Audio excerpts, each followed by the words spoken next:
morning and good afternoon. Good morning to Mountain Time Zones. Good afternoon to Central Time Zones. We are here for the first of our 3 Rural Transformational Leadership Sessions, and we're so excited to have you here with us today. This is something new, it's something innovative, it's something impactful for transforming rural healthcare leadership. As I mentioned a few times already, this is something completely different than the traditional webinar that you're used to. And so we've been pushing the message to hopefully that you've heard it, to read the case study before we get started today. I have put it in the chat a few different times, and I'll do that one more time for anyone new logging in, so you can have that at your fingertips to reference as we go through today. So this Rural Transformational Leadership Series is a joint venture between North Dakota Medicare Rural Hospital Flexibility Program, or FLEX for short, and the Utah Office of Primary Care and Rural Health / State Office of Rural Health. We welcome our attendees from both North Dakota and Utah and look forward to learning together today. First, I would like to introduce our North Dakota team on the call. Please message any of us if you have questions throughout the session today. My name is Stacy Kuzler, and I'm the Workforce Specialist for the Center for Rural Health, and that's me on the right. With me is Ashley Fullerin, Project Assistant, and Nicole Threadgold, Project Coordinator, both for the FLEX program at the Center for Rural Health. And so now, Ashley Moritz, if I can turn it over to you for introductions of your team members. Absolutely. Thanks, Stacy. So I want to welcome everybody that's here from Utah. So we're so happy to see you here and glad to be a part of this whole initiative here. So I'm Ashley Moritz. I'm the director of the Office of Primary Care and Rural Health within the Utah Department of Health. And I'm joined by Colton Gordon, who's a health program specialist on our team here. So it'll be the 2 of us from Utah here today. Awesome. Thanks, Stacy. Thank you. So first, Benjamin Anderson is the Vice President for Rural Health and Hospitals at the Colorado Hospital Association. He provides leadership and direction in the development and execution of the association's rural strategies. He advocates on behalf of rural hospitals and health systems and works to develop strategic partnerships with organizations that affect the health of rural Coloradans. He has 20 years of experience in healthcare and nonprofit administration and is a nationally recognized leader in health equity and transforming rural healthcare through an innovative approach to attracting physicians to diverse, underserved areas with a generous paid time off package to be used for international volunteer work. Benjamin is co-principal investigator of a nationally released toolkit and playbook called Redefining Leadership, a Pathway for Rural Health to Thrive in a COVID-19 World. I will also link that in the chat if you guys want to save that link in your browser.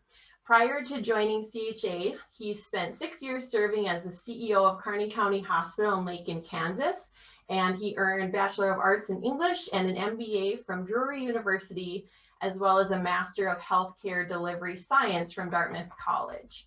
And with Benjamin today is Dr. Erin Sullivan. Erin Sullivan is an Associate Professor of Healthcare Management at the Sawyer School of Business at Suffolk University and holds a part-time faculty appointment in the Department of Global Health and Social Medicine / Center for Primary Care at Harvard Medical School.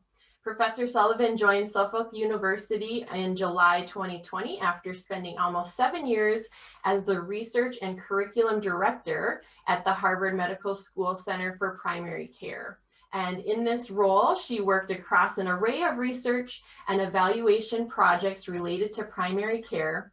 However, her flagship research project was mixed methods case study research to understand exemplary primary care.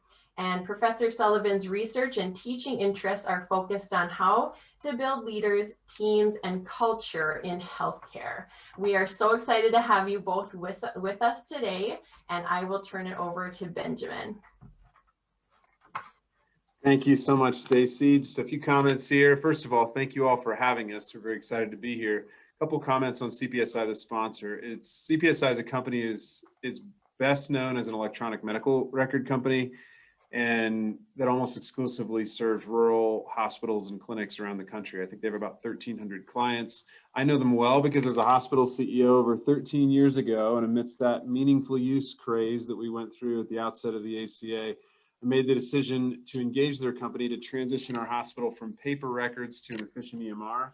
And I've worked with them for the following decade at 2 different hospitals, both when I was a CEO at those places, and have found the company to care deeply about rural health care, and their clients. Had great experience with them. But they're also more than only an EMR company. They do revenue cycle work and other consulting work really well. When I arrived at Kearney County Hospital in Lakin, our days in AR were nearly 90. Some of you can empathize with me as that may be your current circumstance. Their team through TrueBridge, which is one of their subsidiary revenue cycle, it's a subsidiary revenue cycle company, helped us reduce those days from 90 down to 43 and keep them there. And I feel confident recommending them as a company that can support your hospital and clinic. And put simply, I have a very appropriate and professional crush on CPSI. And at this point, I will introduce you to our friend with CPSI, Bob McGonigal, for a few comments. I also have our marketing representative, Cheryl Turk-Peterson, who helped us put this together online as well. We appreciate the opportunity to sponsor anything like this where we can support rural healthcare across the country. As Ben mentioned, while we do indeed sell electronic health records as well as services and whether those be revenue cycle or consulting services, our focus is really on the delivery of quality community healthcare across the rural spectrum. That's where we live, that's where we breathe, and that's where we've been as a company, and that's our mission. We appreciate the opportunity to sponsor and hope that you guys find this a valuable opportunity. Thanks so much, Bob. At this point, I can turn it over to Dr. Sullivan. Great. Thanks, Ben, and thanks all for having me. Utah and North Dakota are both on my wish list, so great to be with you virtually, but maybe someday I'll get out there personally.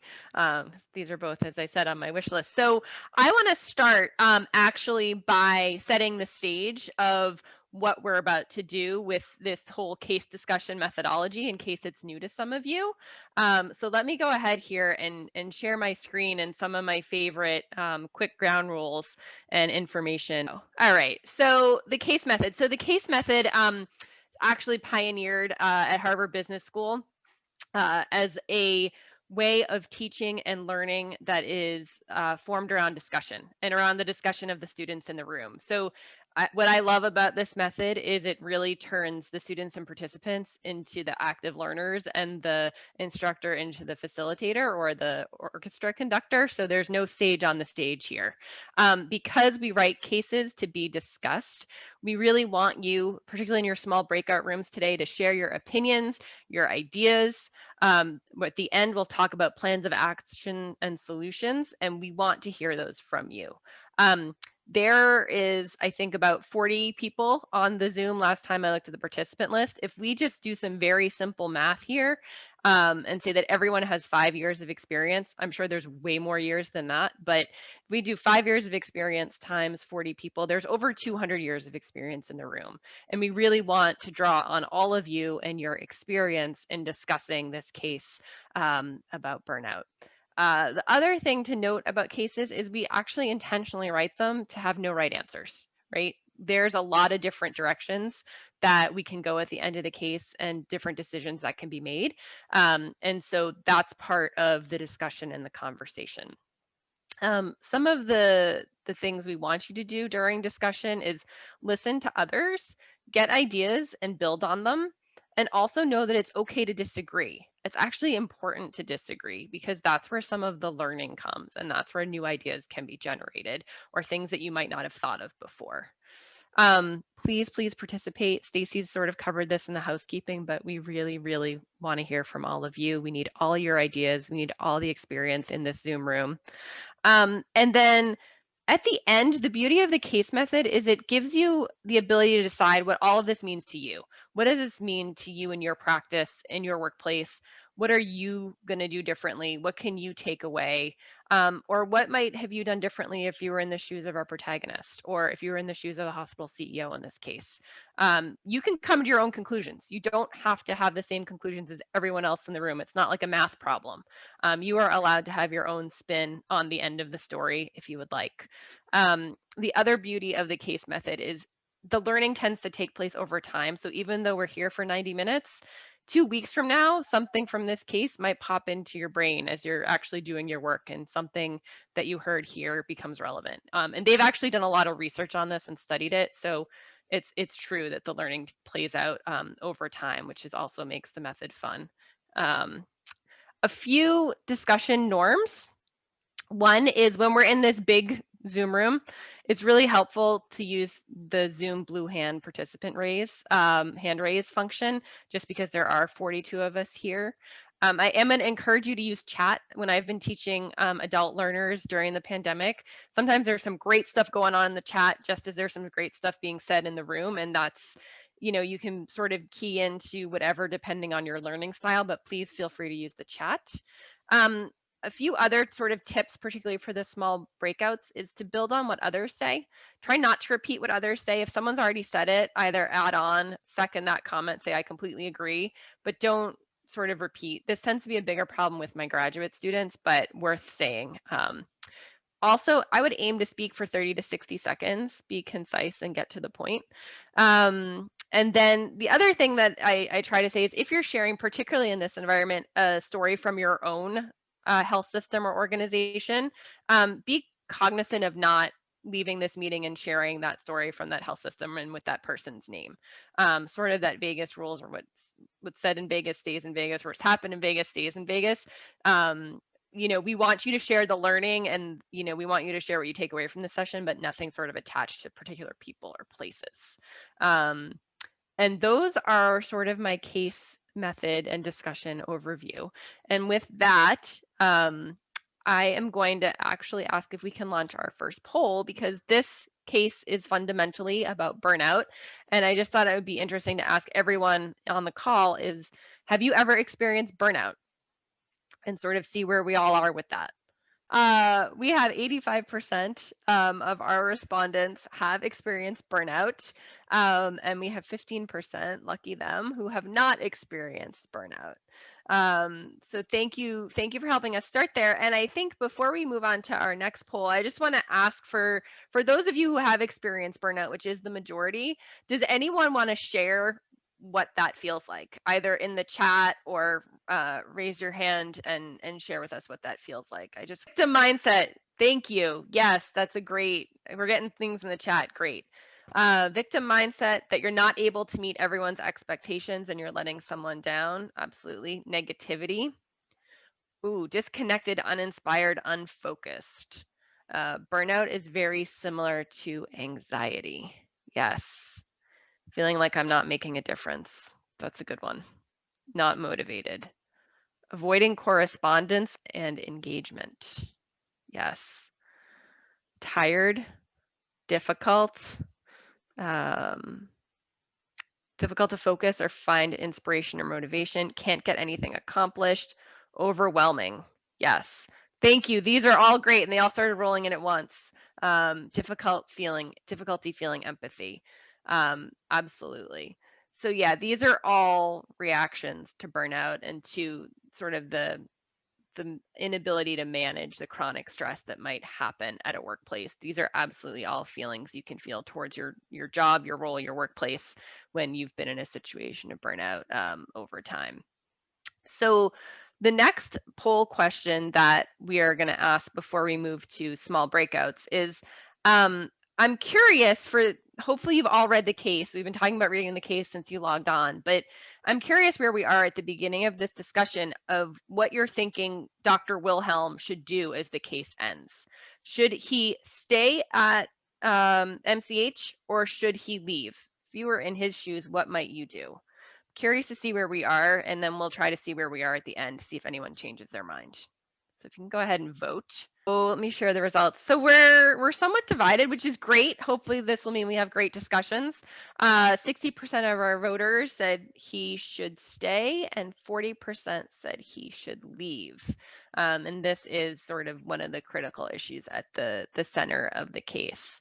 So what we are going to do now is so that we can have sort of smaller group discussions, is we're going to move into small breakout groups with facilitators, and we're going to talk about what is contributing to Dr. Wilhelm and Dr. Brown feeling burned out, what's contributing to their burnout on an individual level, and what's contributing to their burnout on a system level. And hopefully being in these smaller groups will give everyone a chance to participate and talk. And then we'll come back and we'll share some highlights before we go into a second round of breakout groups. So with that, you are now being invited to breakout rooms. See you soon.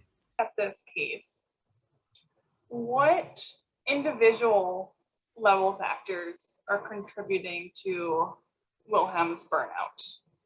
Difficulty adapting to change. Yep, that is true. He's having trouble adapting to this different kind of atmosphere, culture. What else? What about at home?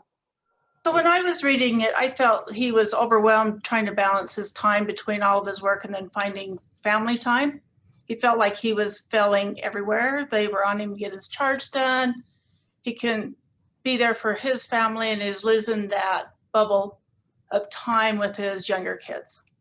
Yep, that work-life balance is definitely struggling for him. What are Wilhelm and Brown doing to contribute to their own feelings of burnout? They fed on each other. Yeah. Rephrasing that would be feeding on each other with negativity, because it was, in other words, instead of reinforcing one another, it was reinforcing the negativity. Yes, good point. So they weren't lifting each other up, they were just feeding into that negativity. That's a good point. Seeking out negativity. I think in the rural environment, it's interesting because they say, you know, Brown and his family left the county for long weekends, vacations in order to get a break from the, you know, always on nature of the job. They're, you know, that's essentially how it is in the rural environment. You know, I think they always are always on. Yeah. Well, I mean, think about it. If you want to just go to the grocery store and then you run into a patient and they want to talk to you, or, you know, you can't even escape in your hometown unless you're staying inside. And how is the system at MCH contributing to physician burnout? Overwhelmed with no end in sight. In other words, COVID contributed significantly to the rural environment of, this is never going to end, it's getting worse. Just absolutely overwhelmed with, this is never going to end.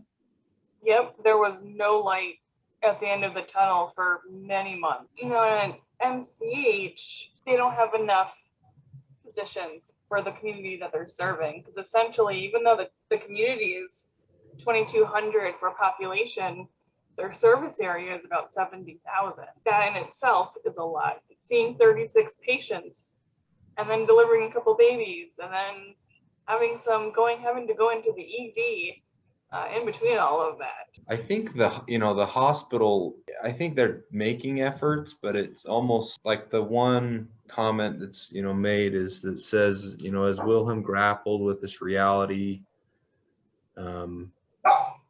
he remembered a passing reflection from Brown while they were together in the hospital late one evening, each waiting for a baby to deliver. Have you ever felt like you cannot take any more, like you're just going to collapse?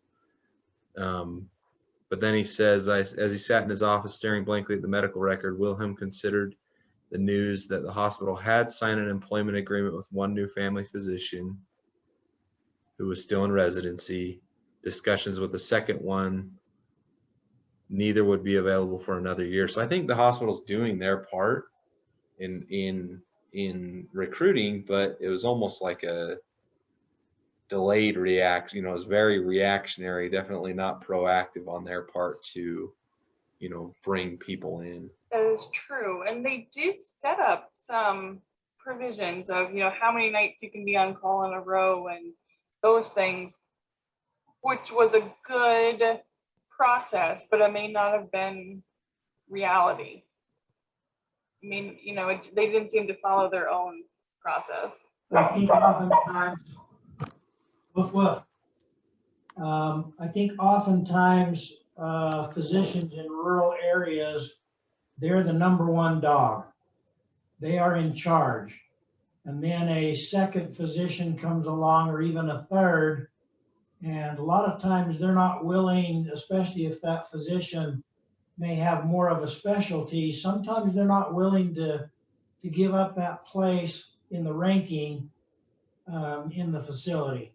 So sometimes they bring on the problems themselves of, oh yeah, I'm so overwhelmed, but I'm not willing to accept somebody else for fear that they might be better educated in a specialty, or losing their status and place. You see this with small practices where they work themselves and they feel obligated to the community though too. I don't see that here necessarily after the board meeting that they said he had, but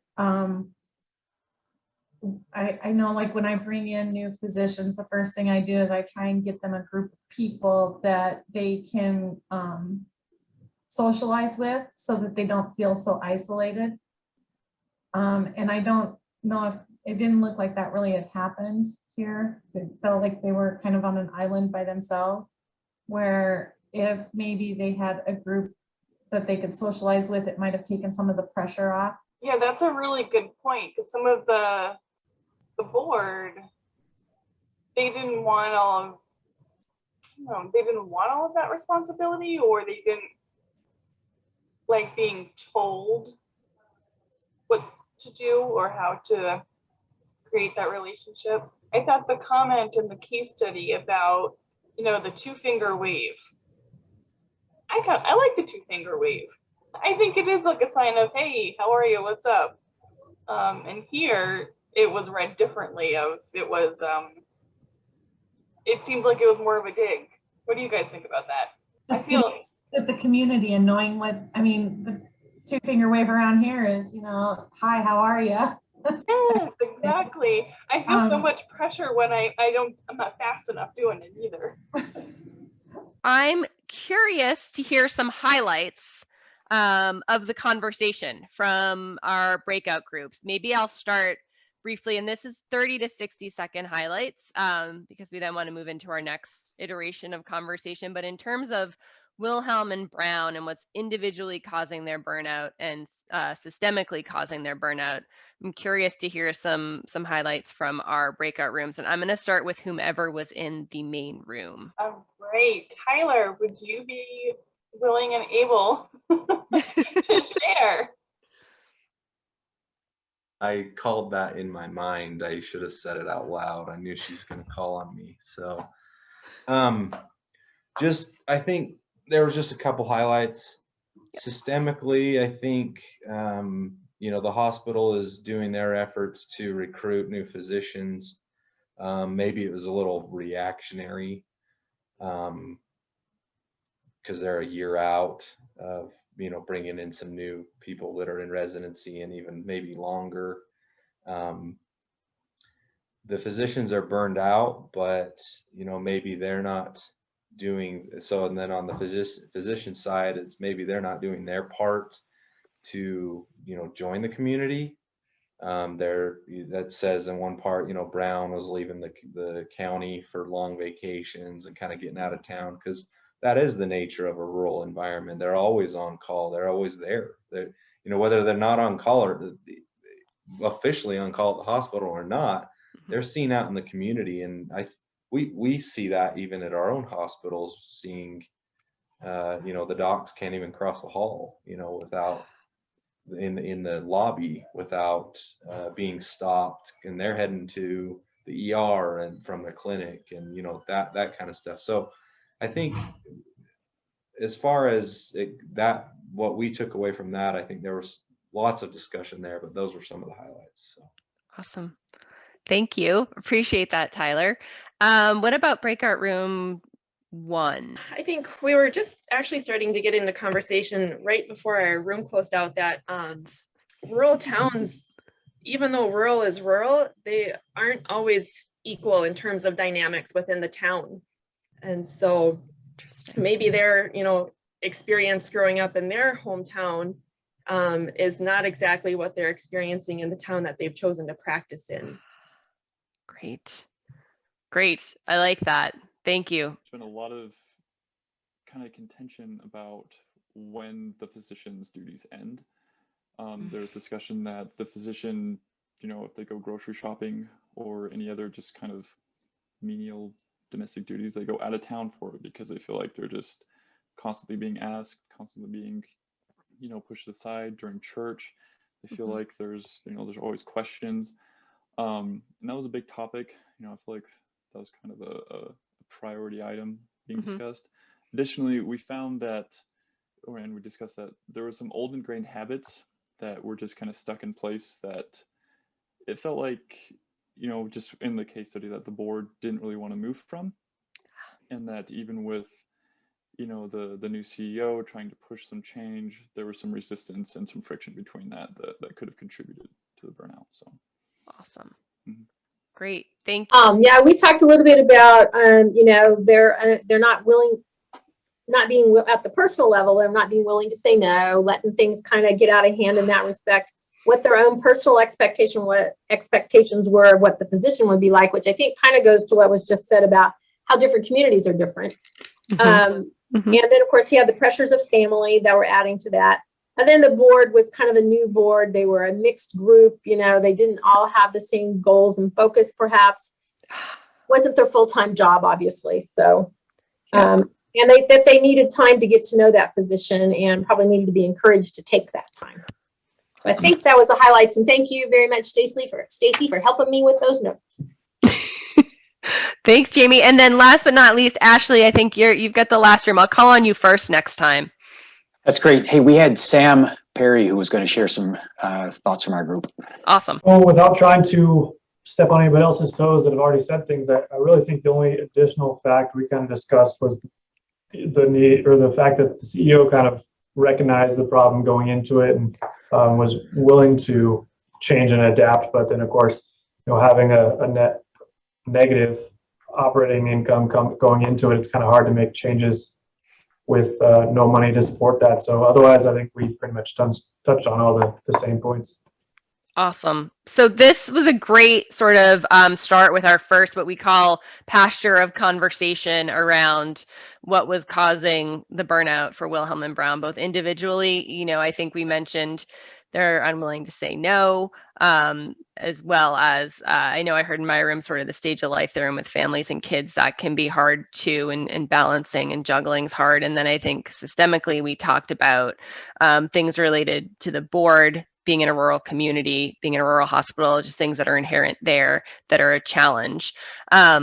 And what we're going to do now is go back into breakouts, and we're going to talk about some of the interpersonal tensions that emerge in the case, and sort of some of the relationship tensions that probably are also contributing to burnout and trying to solve and get to the solutions of burnout. Where are the tensions and the different relationships in the case? So we'll talk about that for a bit, and then we'll come back and we'll talk a lot about the solution. The first question is, where does the case suggest interpersonal tension? I kind of saw two main areas, one being the CEO and the board, and then two being between the physicians themselves, not really willing to overlap responsibilities, kind of making more work for them.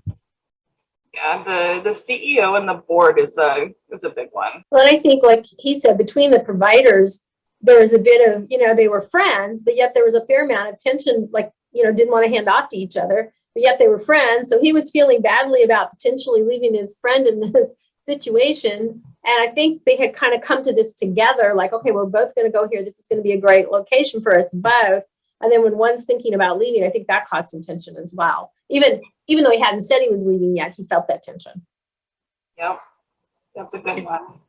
I think another area that it hints at, we don't get a lot of information, is between players in the scenario and their families.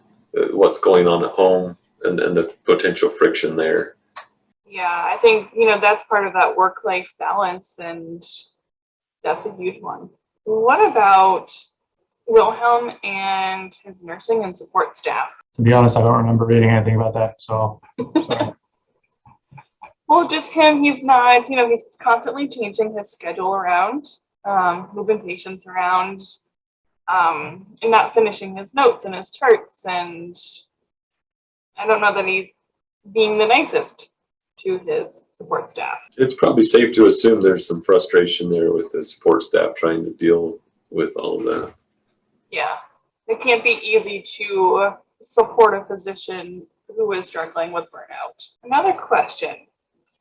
In terms of addressing physician burnout at MCH, which relationships currently experiencing tension are most critical for alleviating physician burnout? I'm not sure who is going to be most effective at it, but you've got the tenured physicians that have a different philosophy, and they've been doing all of this extra rural medicine work for years and years and years. And you have these new young physicians coming in with a different mindset, a different mentality, expecting a better work-life balance, knowing that they are coming into rural medicine, so there's going to be some extra burden there, but not anticipating taking on the full workhorse load like the senior physicians have done. So to me, that's the most critical relationship, and it's better when the senior doctors can step in and recognize that and solve that and help create more of a team atmosphere. But certainly there are some other things that the administrative and operational teams can do to alleviate some of that. But I think that that's probably the most critical relationship in physician satisfaction, is having a group that they trust and that they can rely on. Also thinking about the relationship between the physicians, the CEO, and the board, and how that works together. Doesn't really seem like there is any, at least from the case study. I think the CEO and board seemingly butt heads, and I can't really speak much to, I guess, from the physician to board, but doesn't seem like really any pathways there. I don't see the board as being terribly engaged in this. I think they're more like bystanders. They're watching it play out because they're seeing, it's great to see all this growth now. What are you going to do to keep it going? Well, what's their role in that? And I think that's what I see with the board, is almost like, okay, we're here to vote on whatever you want us to vote on, but we're not here to actually carry any load. And I think that could be very, very daunting for a CEO to try to balance, doing all the right things for the facility while he's also trying to do all the right things for the providers. Exactly. And I think that might even lead to some burnout by the CEO himself. I think there's been, at least in our area, a little change in board oversight participation. I'm actually a board member, so we saw a lot more real nitty-gritty down details of things that we had to make decisions on. Now it's more like we're presented with everything. We go through a few of those. A lot is dependent on the CEO. I mean, we respect their ability. We expect them to do a lot, but there's not always as much everyday direction from the board anymore. And having that connection with the CEO and the providers, probably we have lost a little bit as we've gone along. I think the relationship between administration and the providers is really critical, to know that you've got that backing, that they are trying to make a difference and try to alleviate some of the issues you're seeing. And hopefully the board is able to, because there is, it seems like, not a big connection or relationship. They don't feel like they have that backing at all. So that, I think, is contributing a lot too to the providers and their burnout. Yep, that is a great point. That kind of brings us to our, next question we kind of touched on what are some of those root causes between the tension, of the board, the physicians, the CEO. In the case study, it pointed out that they wanted the board to, communicate and build a relationship with the providers, but the board didn't want to do that. I kind of mentioned this before too. Just it seemed like the way it was presented, instead of creating an opportunity, it was saying, here, you should do this.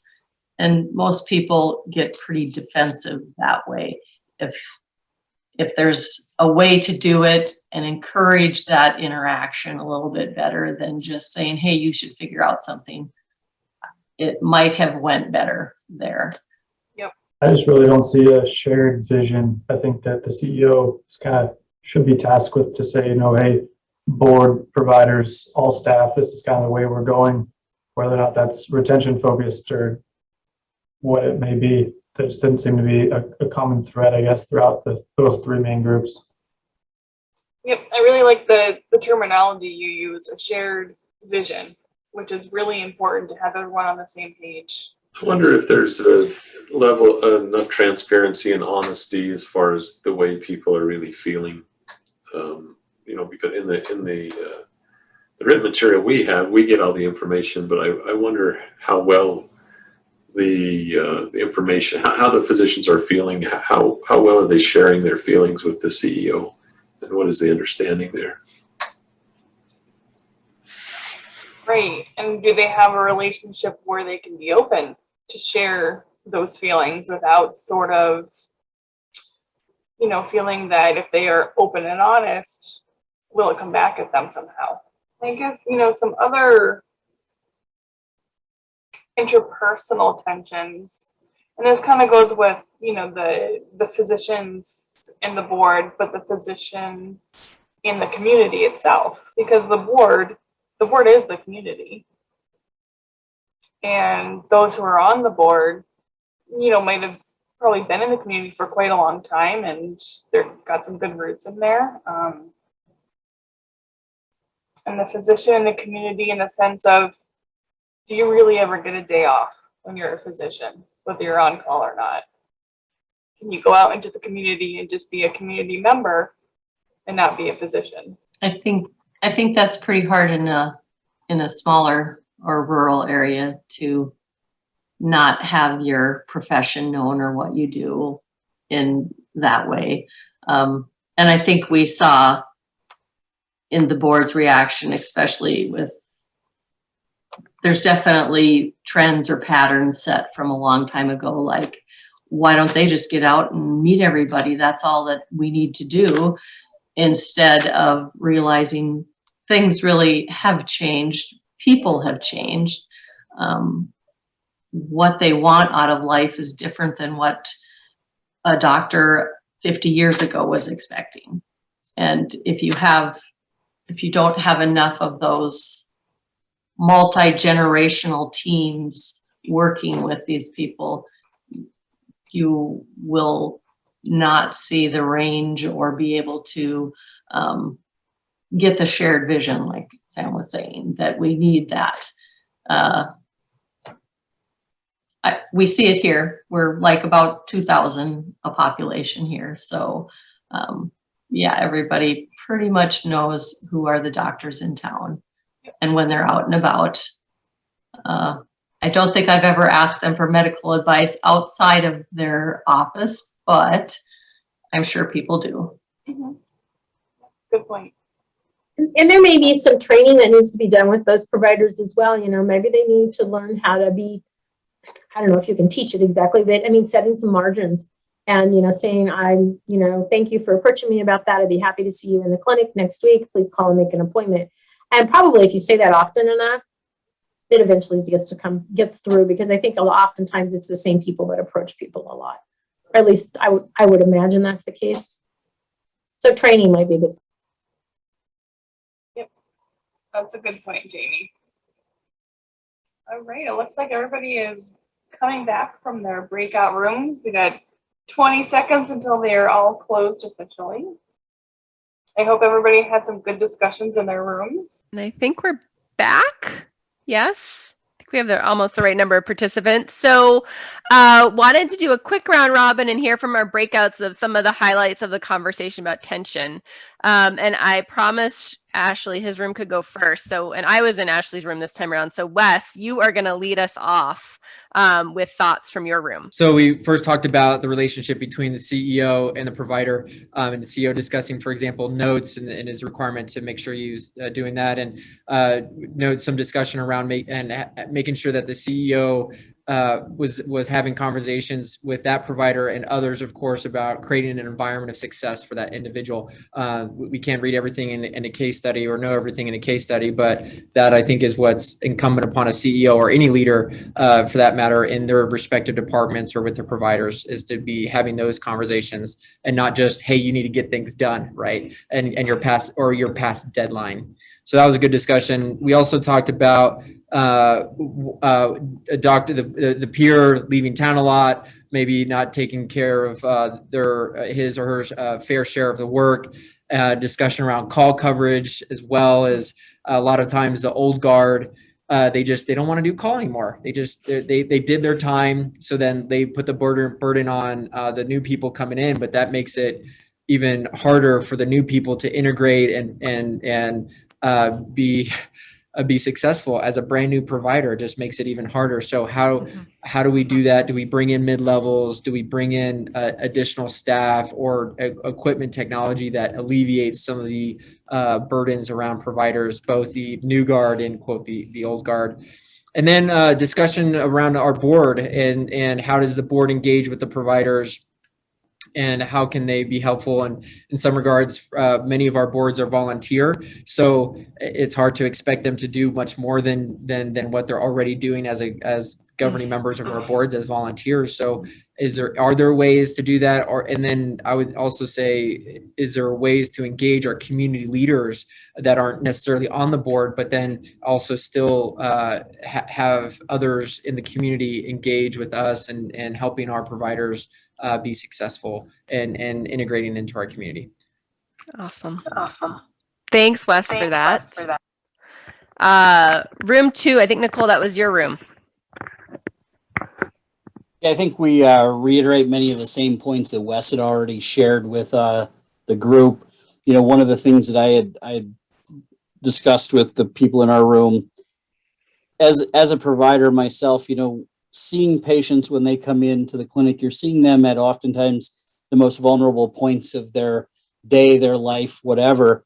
And sometimes it can be a very awkward transition from seeing someone as a patient to now trying to establish a personal relationship with them. You know a lot more about people's history, backgrounds, past. You have seen things of people that most people would never see or hear. And that sometimes can make it very difficult to formulate some of those interpersonal relationships to make you feel connected to a community. And I see that in this case as definitely being a struggle with the medical staff. You know, how do they assimilate into a community when, you know, you're oftentimes regarded as that person who is going to help them when they need something most? Thanks, Dustin. Thanks for sharing that. I think that's an excellent point. Many of the same points that the others have brought up, we talked about just managing expectations and trying to create an environment where there was some work-life balance for all physicians and providers. Talked about the handoff as well, and just creating trust and understanding, and the board taking some ownership of those problems and really striving to understand from all perspectives what those problems are, and then take ownership of those. We thought that there was some lack of communication all around, which I think all of us have dealt with some of that. But probably the biggest things were getting the physician group initially to trust each other and work together, and then go from there to tackle the bigger issues. Yeah, I can provide just a quick synopsis of that without reiterating what most people said.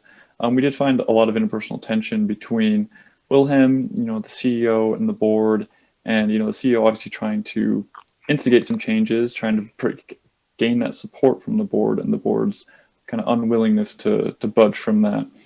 And additionally, kind of a big topic that we touched on was the dynamic between the young physicians and the older ones, and how, you know, the older ones kind of have this ingrained habit of like, well, you just basically, you got to do what you got to do. You know, like, that's what we did, that's what you should do. Well, the younger ones are trying to instill this more of a healthy balance, you know, like kind of have some defined boundaries, some lines in the sand of what they would like to see out of it. And just kind of some tension in establishing that, and also in, you know, where it stood when they asked for it. So that's more or less what we touched on. Great, thank you. So I think this was sort of a great synopsis and highlights from the breakout groups in terms of where were the tensions. And I noticed a number of us started to get to solutions, since that's what we want to do, right? We want to get to solution mode. How do we fix this? I think one of the things I heard, and Colton, thanks for doing such a nice job summarizing that there's really a key tension between Wilhelm, the CEO, and the board. And I think something I was picking up on in the groups I listened to today is these groups of the board, the CEO, and Wilhelm all come from different places and have very different backgrounds. And I think one of the things to bear in mind as managers, leaders, people working in this space is a lot of times those backgrounds and those trainings, because we don't all train together in the same school or the same practicum programs or the same residencies, can be the source of some of the tensions and some of the misperceptions about, you know, physicians thinking that administrators only care about money, administrators thinking that physicians don't understand money. The board is usually volunteer and they're from the community, and they might be running farms and veterinary practices and other things. And people are just coming to the table trying to solve these problems with very different backgrounds. And I think that's worth bearing in mind. And I guess the last question I'm going to ask before we sort of hear what happened in this case, because we will tell you the rest of the story, this was based on a real life situation, is about solutions. How do you go about fixing Meredith County Hospital? I think I picked up on a number. I made a short list while you all were reporting out. I've heard suggestions like, how can we use technology to relieve some of the burden? How can we think about expectations and managing expectations, resetting work-life balance, creating more trust, getting the board to take ownership, improving communication? But I'm curious, and I think I'll take nominations either via chat, if you like chat, or via the participant hand raise function. Where are you going to start with your solutions for this problem? If you are the CEO or Wilhelm, or the board, where the solutions come from for this situation at Meredith County Hospital? It seems like the culture is very isolated in different areas. They're not being conducive. They're not working for the same vision and goals.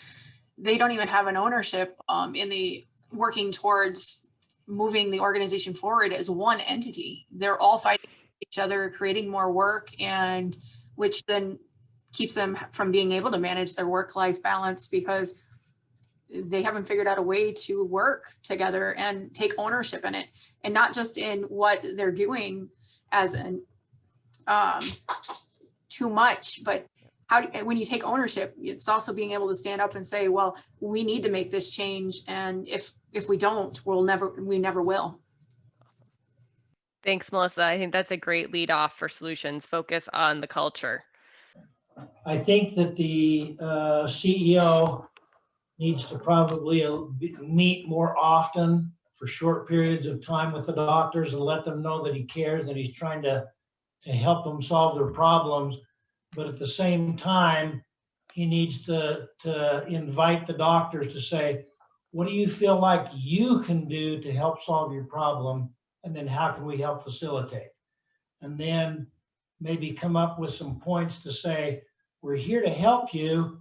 How can we help you? But here are some of my suggestions, so that they're working together and the doctors feel like the CEO cares, and the board, and then work together, so that nobody feels like they're isolated, or that the doctors feel like nobody cares, and that the CEO feels like, well, we're never going to solve this with the doctors we have. Okay, great. Thank you. Jamie, over to you. Yeah, I was just going to say, I think very, very early on, you have to manage expectations on both sides. And I think expectations at the very beginning, particularly if you're dealing with, in this case, somebody who's coming out with their very first job. We talked a little bit at the last group, you know, the old guard and the young guard, so to speak. Well, I think the old guard is nice if they can mentor, but what were their expectations were different probably when they landed in that community. So what are your expectations? What are your expectations of time off? What are your expectations of call time? This is what the position is. Is this the right position for you? And what kinds of things can we help, you know, can we do so that the expectations on the facility side match the expectation on the physician side? And I think that's an area that we probably all need to work on, because there's kind of a honeymoon period. And then when the honeymoon period's over, what do you do? How do you pick up the pieces? I think realistically, I'm gonna build off of what Melissa started with her culture. I think there isn't an open line of communication, and I kind of mentioned or hinted to this in our breakout session of there really should be more of a partnership moving forward. And I think that has caused undue stress and or undue these unhealthy relationships and interpersonal relationships. And then when stress is added on top, of course it breaks. And depending on the person and their personality, it's how it breaks. Honestly, as a solution, looking outside in without knowing every aspect other than the balance sheet and the details in this case, I think you start with an executive session with your executive team, your board, and your medical staff. And you lay it all out on the table without minutes being taken. And it could go many of different directions, but ultimately that's how you pull the Band-Aid off. And then after that, you can create an accurate plan that really involves everyone, including the community aspect of the board, the financial aspect of your executive team, and of course, the most important of delivering care the appropriate way, which is the primary responsibility of the provider. All right. In the interest of time, because we do have some guests we want you to hear from, are we able to rerun our poll to see if anyone's changed their mind about Wilhelm staying or going? So yes is stay and no is go. I think the first time around we were at a 60-40 split with 60% stay and 40% go. So I'm curious to see if we shifted at all. So we actually shifted a little bit. 81% are at Wilhelm should stay. 19% are saying Wilhelm should go after a conversation. Maybe some opinions changed over time. And as I mentioned, this was a disguised case. We disguise names and locations to sort of protect sensitive situations. But I think what's really fun is you guys are now going to have a chance to hear from the CEO and from Dr. Wilhelm. And on that note, I am going to turn this over to my colleague, Ben. Thank you. So surprise, surprise, I'm Jack Ayers. I experienced this and I lived it, and I really appreciated sitting in and hearing some of the criticism too of Jack as this went on. This was not an easy situation, but even cooler than figuring out the CEO's on the call, so's the doctor. Dr. Chris Wilhelm is actually my friend, Dr. John, and Dr. John is on this call as well. And we're gonna have a conversation. I'll close it out with some lessons learned, maybe some best practices to consider, because for the hospital, there's a happy ending, and we'll hear from Dr. Berkey as well. But John Berkey, if you'd like to introduce yourself really quickly. My name is John Berkey, yes, family physician, as Ben said. And yeah, Ben, do you want me to share perspective, or do you want to do anything else first? Go ahead. I'll close it out, but let's hear from you first. Make sure that's a priority. Sure. Yeah. Well, it's good to be with you all today. I'm glad to get a chance to share. So it's interesting again to hear some of your perspectives and to think through it again, as being in the position that I was. The first 4 years in practice, coming there straight out of residency, versus now, several years later, being a little bit more seasoned provider and just with board dynamics and administration, position dynamics. The way I look at it now versus straight out of residency, it's interesting even to look back. But I think to comment on a few thoughts from my perspective, but hopefully also from some of the things I heard. Obviously, my perspective is just one physician out of the four that were there at the time. But to give you a little bit of a background, the community was a community of 2,500, and just to give you a little bit of a background in terms of the way it was structured, we were full spectrum family practice. And, you know, many people think of family practice, you're like, yeah, I see a lot of patients every day, and then I have to go home and do charting, and that's busy. And that's what it was. So imagine that. But then we were also running a hospital, admitting all of our own patients. Then we were also running the ER and taking primary call for ER. And then we were also doing obstetrics. We were also doing C-sections. We were also doing nursing home. We were also the coroner for the county. And so, you know, one night I would be, you know, I'd had the charting to do at home. But one night I'd have to admit a swing bed patient or hospital patient. Next night I would be on ER. Actually, when I started out, I would do 4 ER nights straight, well, 24-hour shifts straight. So, you know, 24/7 ER plus clinic, oftentimes in the middle of the clinic running over to ER. And then when you're off ER call, I remember several times I'd be off ER call. The next day I'd have a 3 a.m. delivery, you know. So anyway, so it's quite full.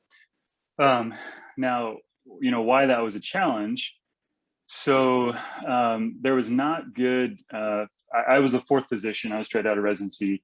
The 3rd physician was a good friend of mine, but the first 2 that had been there a while, they did not get along. And that was one of the issues. There was not physician unity. They didn't trust each other with each other's patients. They didn't like each other really. And so, yeah, that was a problem, as you can imagine. And they didn't check out to each other. And so I walked into the situation where we were doing all of those things that I mentioned. I mean, I came out of residency loving all of those things, kind of full spectrum family medicine, but walking into a situation where, like, you know, I had to do it all myself, and really, you know, it was expected if I was there on the weekend, I didn't check out at all, even if I wasn't on call. If I wasn't on call for a beat, didn't check out. So needless to say, it was busy, it was stressful. And so I talked with the CEO, and, you know, I would say the CEO was very caring, did a great job of checking in, asking for help, trying to make changes. I think the biggest thing was that with the 2 most senior providers, part of it, I think, probably due to chronic stress, but I think they really had significant lack of insight into what was going on and how to affect change. I'll tell you a little bit of the end story on that too. Of those other 3 providers, one of those 2 senior physicians left before I did, and I'll say his family actually left the community first, and we were all kind of scratching our heads like, what's going on here? And then he soon resigned, and now he's with his family again, but doing we'll say an ER shift work job, which is much easier for his family. So that was story number 1. Senior physician number 2 is no longer at the facility either. He was eventually asked to leave due to various reasons I won't get into. So the story, as you can see, it's I'm one perspective, but it falls apart in multiple ways over time. And so to go back to kind of the provider unity thing, again, I feel like and I'm part of this too, because I was one of the providers, but we as a provider group did not have the unity that we needed, or really the insight that we needed. So the only last thing I'll say along with that is that from the administrative perspective, and Ben will comment on the administrative perspective, but I do think one of the big things as I look at it for you guys who are out there, CEOs, this was a community of 2,500. And it used to have 2 doctors who, you know, served this community of 2,500. Well, when they added 2 more doctors, suddenly there were 4, and people came and they liked the care. And all of a sudden, patients started flooding in. And so I remember before I left, because I did leave, by the way, I had talked to the CEO, and it's like this light bulb went on. I'm like, why are we so busy? And I realized, like, I looked at a 30-minute radius, which is what people were easily willing to drive. Our patients were easily from 30 minutes away. And that was a community of 70,000. And I started asking myself, what community of 70,000 people do I know of where the doctors practice this model? You know what I mean? Where they do ER, OB, everything, and never check out. And I didn't know of anybody. So there was a community about an hour away where they had a great model of checking out. And as a new residency graduate experiencing this and talking to my friend an hour away and realizing, you know, he had mid-levels, you know, covering first call in the ER. He could check out his OB on the weekends. He could do this stuff.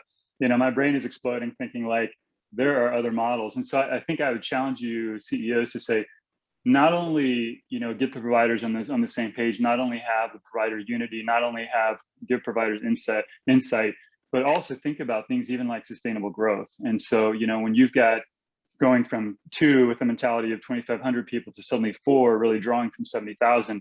You can't structure a practice for 70,000 the way that you do a town of 2,500. So those are some of the quick highlights, I'll say. Hopefully food for more thought, and Ben can give his thoughts on the rest. Dr. Berkey, this is a dream come true to have this conversation, still being friends years later. And so that's part of the end of the story, is that we are still buddies and very close friends and still learning from each other. And I've shared with Dr. Berkey that I went through my own story with burnout.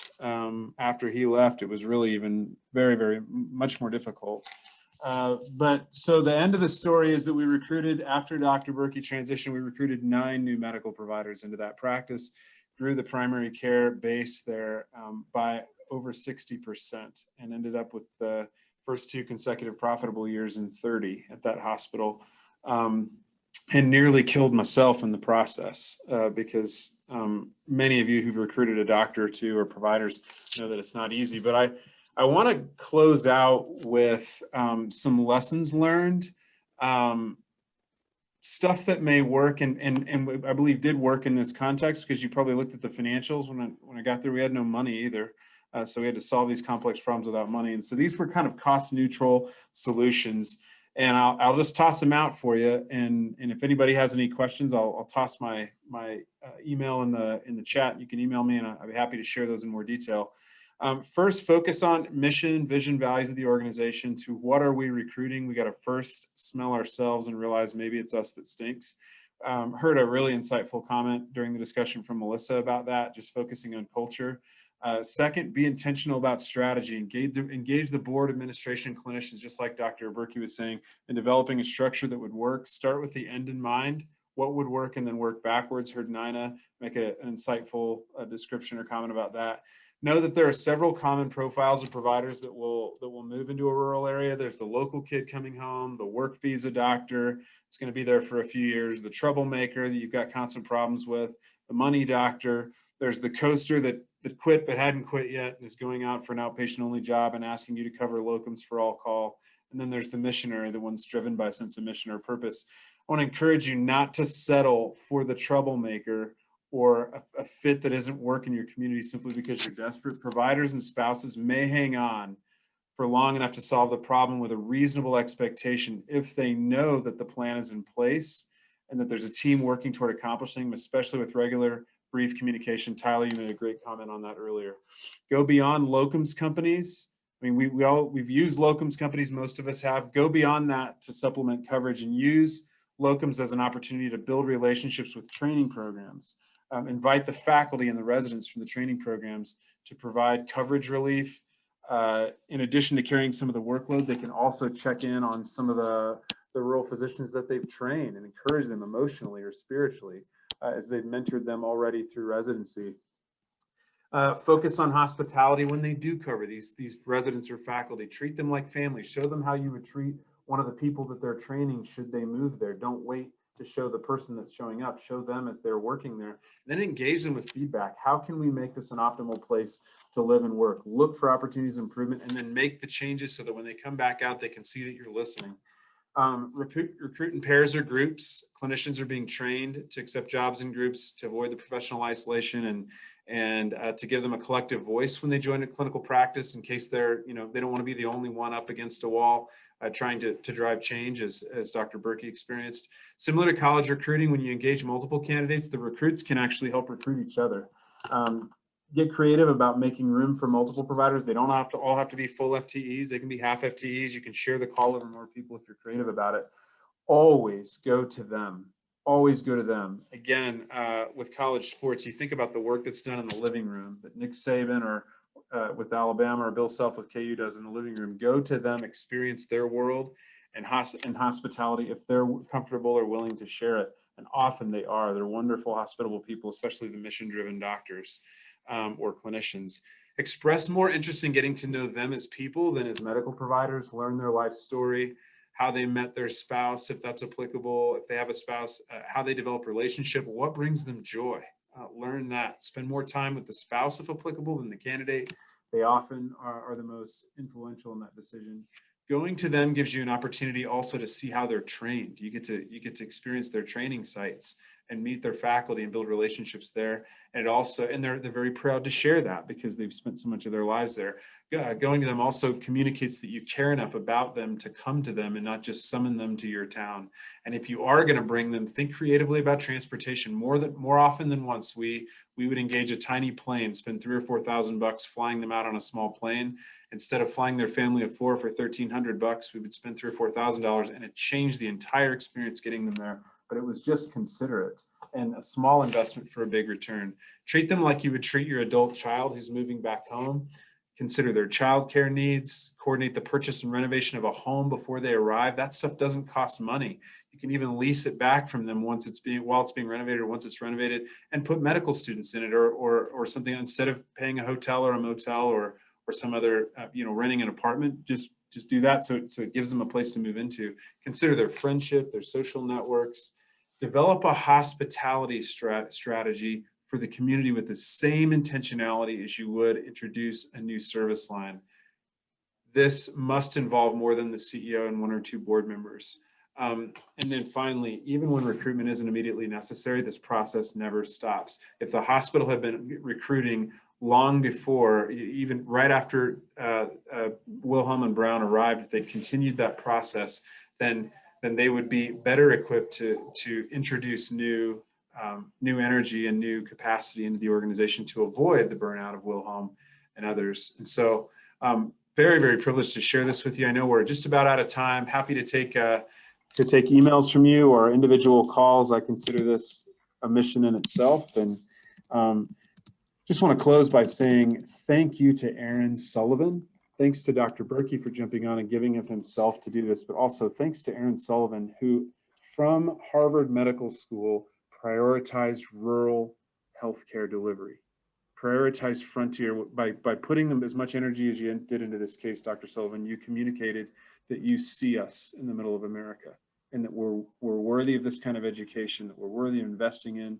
And I want to thank you so much for putting so much of your own heart into this. Thank you both so much for being here, and a special thanks to Dr. John Berkey for being here. That was just amazing to have him come on and share his story. And he knew what he was getting into. So I hope none of you were like, oh, I didn't know he was on when I was saying those things. But great discussion. You guys rocked it. You were so prepared. That was super fun. Thank you all for your time, and we will see you soon.